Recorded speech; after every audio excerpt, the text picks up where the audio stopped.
Le Conseil de sécurité de l'ONU a adopté une résolution mercredi qui impose de nouvelles sanctions contre la République populaire démocratique de Corée, ceci afin de limiter les programmes nucléaires et de missiles du pays. La résolution a été adoptée à l'unanimité par les 15 membres du Conseil en réponse à l'essai nucléaire de la RPDC du 6 janvier et au lancement de satellites du 7 février.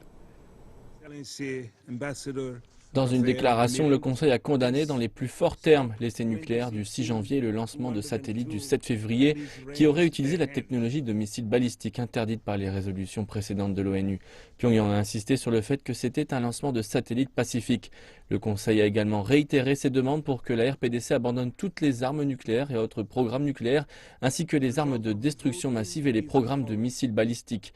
L'ambassadrice américaine Samantha Power a dit au Conseil après le vote que Pyongyang plaçait la priorité sur ses programmes nucléaires et de missiles balistiques au détriment des besoins de base de son propre peuple. Et le représentant de la Chine à l'ONU s'est adressé au Conseil en rappelant la position du pays sur la dénucléarisation de la péninsule coréenne. Cette résolution démontre le sérieux de la communauté internationale en s'opposant au développement des capacités nucléaires et de missiles de la RPDC et en sauvegardant le régime de prolifération internationale. Elle réaffirme l'engagement envers une solution à la question nucléaire de la péninsule coréenne à travers le dialogue et les consultations et soutient la reprise des pourparlers à 6. La résolution de mercredi inclut une interdiction de toutes les exportations de charbon, de fer, de minerais de fer, d'or, de minerais de titanium, de minerais de vanadium et de métaux rares en provenance de la RPDC.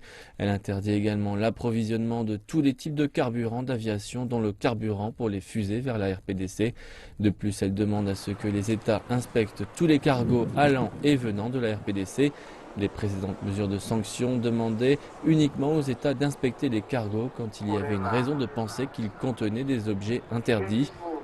La résolution impose également un gel des actifs de tous les fonds et autres ressources économiques possédées ou contrôlées directement ou indirectement par le gouvernement de la RPDC ou par le Parti des travailleurs de Corée s'ils s'avèrent être associés avec ces programmes nucléaires ou de missiles balistiques ou toute autre activité interdite. Les sanctions de la résolution de mercredi représentent la 5e série de sanctions imposées contre la RPDC depuis 2006.